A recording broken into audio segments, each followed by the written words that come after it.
I've always had a weird group of friends. They all went into manly careers like logging, oil rig work, construction.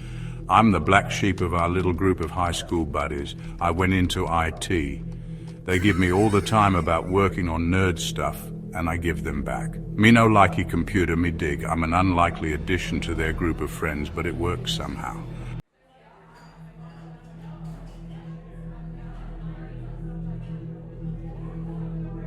So there we are in a bar. This is one of those rare occasions when everyone's back in town together and we're getting drunk, swapping stories about horrors on the job. Someone talks about when part of their oil rig blew up, killing 3 people a few years ago. Danny, an actual lumberjack, talks about seeing a guy working not 10 feet from him get his arm torn clean off by a log line. Just a quick zip and a limb went flying. He held a shirt to the wound as the man bled out, babbling and whining in agony until a life flight came 2 hours too late. And all the while I'm sitting there knowing I've got a story, but it's not the kind of story I'd usually bring up to a bunch of drunk sort of friends. Not the kind of story I'd tell anybody. It's the kind of truly unsettling memory that you worry should you tell it. You might give it life.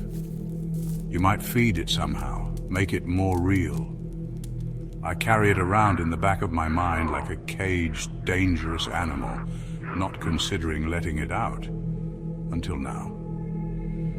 Everyone said something already, and I'm just sitting there looking sheltered, looking obvious, so I ignore that voice in my head that says, don't. I ignore my dry, tightening throat. Don't, I've got one. My voice cracks, and they look surprised. I'm surprised. They all give me doubtful, amused looks. Go on then, the looks say, and so I do.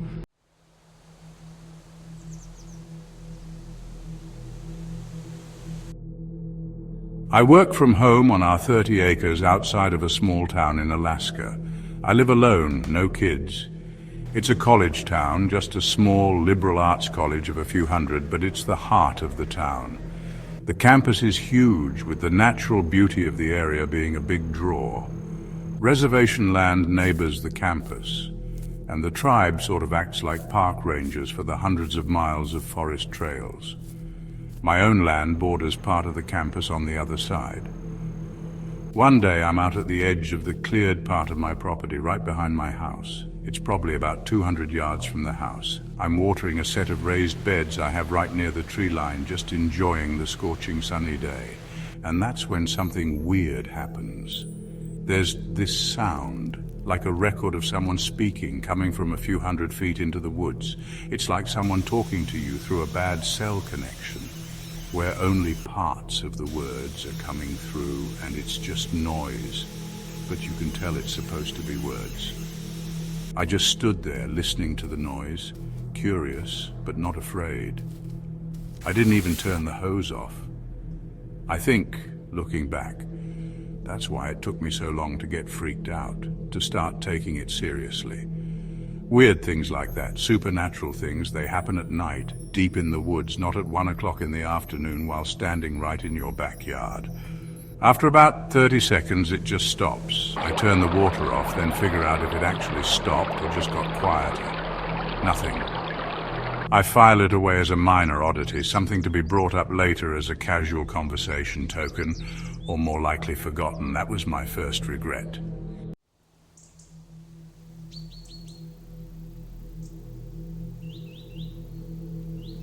Fast forward a couple of weeks. I'm on a hike at the back of my property on one of the trails I started last summer, which is pretty overgrown at this point. I'm strolling, lost in thought beneath the tree cover, simply enjoying the gorgeous midsummer weather. I'm pulled from my thoughts when I hear the odd sound in the woods far in the distance. There's the sound of garbled human speech. The forest around me, though, is oddly quiet now. I'm not much of a risk taker, and I generally prefer looking irrational to looking dead. I casually turn and walk back towards the trail entrance, not wanting to encourage any large predators by fleeing suddenly. What the hell's making that sound anyway? I resolve to bring Danny along to check it out when he comes to visit in 2 weeks. 2 weeks later, I'm back at the trailhead alone because Danny bailed on me. I told him that if I died, I'd be coming straight to his apartment to haunt the out of him. I'm looking down the seemingly innocuous forest trail. I steel myself. I check my pack bear spray and brand new Bowie knife, which I have no idea how to use. It's just a sound, I tell myself. I start down the path. A few miles and about an hour in, I hear the first signs of that odd sound in the distance. It's maybe 100 yards ahead and just off the side of the trail. The forest, however, moves and rustles with life in that familiar, reassuring way. I carry on. As I approach the origin of the sound, I put my hand to the hilt of my Bowie knife. The source of the sound, now within 20 feet or so, is not immediately apparent. It's the same stream of incoherent babble, but with a distinct crackling sound to it. Looking up, I see a small black speaker fixed to a tree about 10 feet from the ground. Fairly confident the speaker poses no threat, I take my hand from my knife and inspect it. Written on the side of the speaker in white paint is the name of the local college and the words Forestry Department. Clue and a reasonable explanation. Go figure. Content that I won't have to stab anything or haunt any apartments this day, I head back home.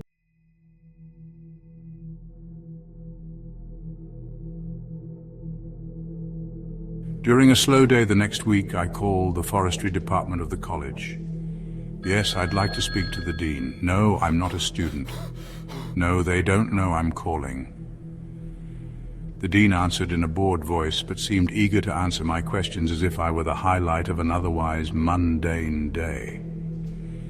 As it turns out, the speaker is, or was, a sort of live art project in which students could write and record poems to be spoken aloud in the forest. It's solar paneled, but he suspected the connection to the speaker I found had gone bad. Once per semester, someone was supposed to come out and upload new MP3s to a waterproof MP3 player near the base of each tree. He went on to say that they discontinued the project due to outcry from the nearby tribe. Initially, he ignored their request to take down the speakers, but the vice president of the college eventually stepped in when complaints persisted, worried about souring good relations with the tribe. They probably missed my station when they went to take them all down, he said. Mystery solved.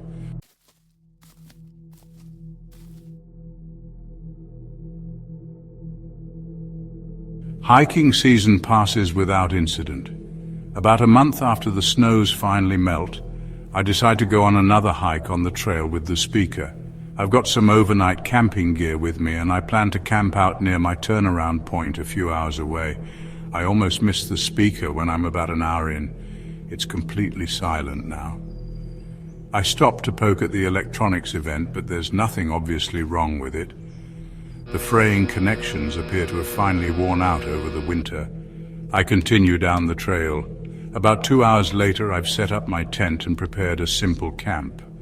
It's late afternoon, but I'm restless, and with a few hours of daylight left, I decide to walk ahead of my turnaround point for a little bit. I pick a little offshoot trail that leads upward, perhaps with the promise of a nice view. Just a few minutes into the walk, my mind is drifting. I'm just soaking up the late afternoon sun and basking in the first good weather of the season. I've picked the perfect time to explore. Damn, this is nice, I think to myself. And a moment later, I hear that familiar, unsettling sound of speaking in the distance. I pause on the trail, my brain still registering the noise as something innocuous. This sound is a little different, and even so far away, I can tell that it's a higher quality than the first speaker. I get closer and have to go a little off the trail to make out the words. It's definitely missing that crackly sound, so I can easily make out the words. It's the sound of a woman reading poems, just as the dean said. Less perturbed than I once was, I decide to sit on a rock near the speaker, pull out my water and take a little break. I'm sitting there listening to the sounds of the forest and the voice reading the familiar poems. It still feels a little eerie though, and after just a few minutes I decide it's time to get going again. I toss my water bottle into my pack and stand to leave, and that's when I hear the other voice. Someone nearby is babbling these crazy nonsense words. I perk up, curious but not yet afraid. It has this strange warbling sound, like the natural rise and fall of pitch in a sentence, but in all the wrong places, like someone turning random words in a sentence into questions. It's the kind of sound you'd laugh at if you weren't alone in a forest miles and miles from help. The forest goes dead silent around me, as if flipping a switch. The sound begins trailing close through some thick brush in front of me. I'm totally frozen in place, just listening to this ridiculous noise like a giant basso baby voice. I utter under my breath, "What the hell?" I see just a glimpse of something coming through the brush, and then my trance is broken. My conscious mind is slammed to the back seat as my animal instincts send me sprinting back toward the trail. I'm already careening back down the trail before I even realized what I was running from. And then it hits me, a wall of realization, a great towering cloud of cold, crippling realization. I actually stumble. My neurons fire in slow motion. The implications are forming in my mind like a slowly condensing water droplet, just before the release and then the fall. My chest tightens and I take a sudden sharp breath. It was a hand, some kind of elongated, grotesque hand reaching through the brush, a body to match that distorted voice. It's then that I hear it again on the path right behind me. What the hell? It warbles, like it's learned a phrase for the first time and it's trying it out loud. And then I'm running. I'm barely touching the ground, feet flying down the tight forest trail in the late afternoon sun.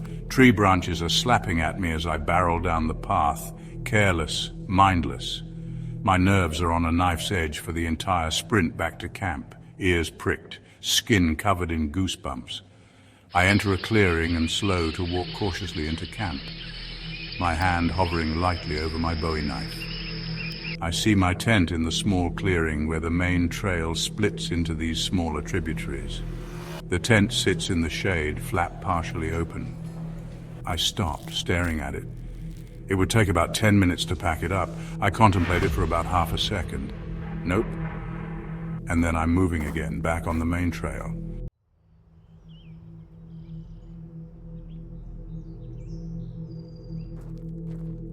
Now I'm holding a sustainable jog, but after about 30 seconds later I slide to a stop because I hear something new. And then I hear nothing. A quiet deeper than anything before. No distant birds, no rustling leaves, no quiet breeze or chirping insects. There's only complete and unnatural silence. It's almost suffocating. It's like having a giant glass jar dropped around me. 1 second there's a rich blanket of forest sounds, and then next, it's like I'm in a vacuum. I freeze. I can feel my heart pounding out of my chest, but otherwise I'm as silent and still as the forest around me. The air is hot, still, and dead on my sweaty skin, like standing in a silent summer attic. An odd thought occurs to me, an intuition that I shouldn't move. People always get that feeling like they're being watched. But it isn't quite like that. It's not like being watched. It's like I'm being examined, and my gut's telling me to blend in, to do what the bugs and the birds and the trees are doing. Sit still and wait. Do as they do. This isn't something you run from. Do as they do and survive. So I wait, frozen in an awkward position, mid-stride, mid-breath, refusing to even blink or look around. I stand there like a storm mannequin in the closet, watching through wooden slats, as something very bad looks back at me, trying to figure out if I'm actually a mannequin or just something pretending. We look at each other like that, this force and I, for 10 seconds. My head is swimming with terror. 20 seconds. My lungs are screaming for air and my heart is pounding still. It examines me and suddenly the gaze is broken. It's focused on something else. My vision narrows to a pinpoint because my brain is clamoring for oxygen. Far off, I hear a rustle of leaves, and then slowly it comes my way. Not the rustle of a creature, but a great collective exhale from the forest. The sound of the forest returns in a great sweep past me.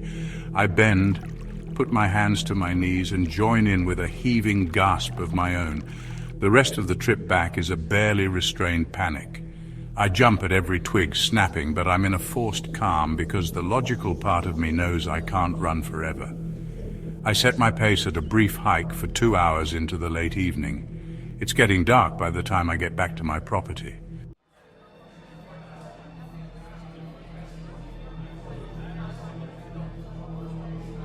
In the bar, my friends are all statues, still faces slack. No one's touched their drink in 5 minutes. My whole body's shaking as I absent-mindedly run the fingers of both hands up through my hair.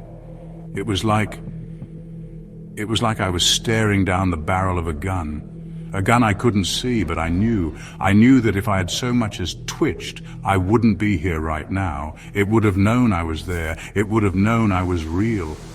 And I never went back for that tent, I say, taking a sip of my beer and taking a little grim satisfaction in my friends' stunned, distant faces. They let out a few half-hearted, nervous chuckles at my attempt to lighten the mood, but otherwise everyone seems intensely interested in their drinks, the table, or the floor. "Man," one of them eventually says. "Yeah," I reply. We're all pretty quiet and unusually pensive until we pay our tabs and leave the bar. On the way out, one of my buddies pulls me aside and asks, "Was that really true? All of it, I mean?" I just sort of squint and look up at the stars in the Alaskan sky. Eventually, the words I'm looking for come to me. There's stuff out there that no one can explain, things that don't have names. And I think, every now and then, someone comes across one. The smart people, the lucky people like me, are the ones who get to tell their stories. He looks at me for a moment longer, then, seemingly content with my answer, he nods and walks to his car. "Night," he says. Of course, I don't tell him there's more. I don't tell him it wasn't some ethereal, invisible force staring me down in the woods. It was a monster. A lanky, horrid, yet somehow human thing. It was in the shape of a man, but it was no man. God gave me 2 gifts that day. The first was sparing my life, and the other was keeping that creature in the periphery of my vision. I did tireless research after that incident in the forest. I found out about a missing homeless man and the dismembered corpse the cops found in the woods. Parts of a corpse, anyway. And I found out about something called the acondixity. I think that's how you say it. A follow-up call to the dean from the nearby university got me that. And it got me a meeting with the grandson of the shaman who asked the university to take the speakers down. I met with him the very next day.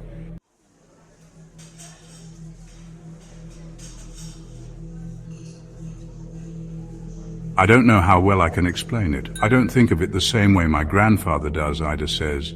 I follow up immediately, "Try me. You know how everything that's alive today has some of the same DNA? Like if you go back far enough, we all have a common ancestor, even really different things like germs. Well, I think via condixity are in that family tree. I think they come from something else." He sort of trails off, perhaps expecting skepticism from me. 2 days ago maybe, but he doesn't know that I have a good reason not to be a skeptic. "These things aren't a joke, you know," he tells me, fingers wrapped around a frappuccino. "People at the college think my grandfather's crazy. They only listen to him because he's respected in the tribe. But even though they respect him, most of the tribe thinks he's crazy too. Do you think he's crazy?" I ask him about this. He looks brave, and the sudden seriousness from this man surprises me. "No, he's not crazy. He's not crazy because I saw one. It was like 5 or 6 years ago. I was out in the woods on an ATV, just weaving through trees, and I was going too fast. I was stupid back then. I did a lot of stupid. Anyway, I'm in some pretty sparse woods, so it's easy to see far off, and I see this animal laying down in the distance. I turn my ATV to get closer, and I can tell it's a deer. As I'm pulling up to it, I cut the engine and just rolled to a stop about 20 feet from the thing. I think it must be hurt or something because its back legs aren't working and it's pulling itself along by its front legs. Thinking I'll need to kill it, I go to pull out my knife. As soon as I reach down, this thing's head just snaps towards me. And I don't mean it heard a sound and sort of looked around, then saw me. It just immediately jerked its head right towards me. It didn't look right. It was like someone tried to make a deer but didn't have all the right parts. It was all twisted and gangly with these nasty swollen eyes just staring at me. And I got this feeling like it was trying to figure me out, trying to figure out what I was. And then a couple seconds later, it just turned and dragged itself away. "Wow," I say with real awe. I pushed my ATV as fast as it could go back to the house. And that's when my grandfather told me about the econdixity. He said they were bad spirits that spawned deep in the forest. They're attached to signs of life, noise, sight, stuff like that. And when they find something alive, they sort of copy it, but they disassemble it first. Once they've copied something, they try and find more of it to make a better copy. I don't really know why. It's just what he told me. Most of the time they're harmless, but every now and then one shows up in the shape of a deer, a dog, or something else, and then some men go out and take care of it. Huh. So what did they do about the one you saw? They went out to find a deer, a real deer. When they caught one, they brought it to the academic site. The only way to kill him is to make them copy something already dying. We sat in silence there for a moment, drinks forgotten. I saw one. What? He says, surprised. And I think I know why your grandfather wanted the speakers taken down. What he was afraid of, it happened. Wait, slow down. What are you talking about? There's a human, a condixity out there.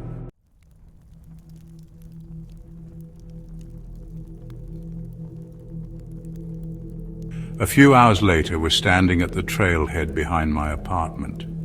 It's turning into evening now, with only about an hour of real daylight left. There's a group of men nearby from Ida's tribe talking to each other in hushed voices. Behind them are a dozen or so women and children, and some of the women are crying. Ida, what's going on? I ask in whispered tones, but he motions for me to wait. As the circle of shaman breaks up, an older man in his early 60s, who I assume is Ida's grandfather, walks over to us at the entrance to the trail. He doesn't stop to talk to us, but just nods his head in our direction and continues past us down the trail. He has a wiry sort of strength to him despite his age, and the feathered garb and war paint on his body lend him an air of danger. I see an ornate stone dagger on his belt as he goes. Eventually I speak. When's he coming back? And Ida just gives me this flat, mournful look. He isn't coming back. And then I remember Ida's words. The only way to kill them is to make them copy something already dying.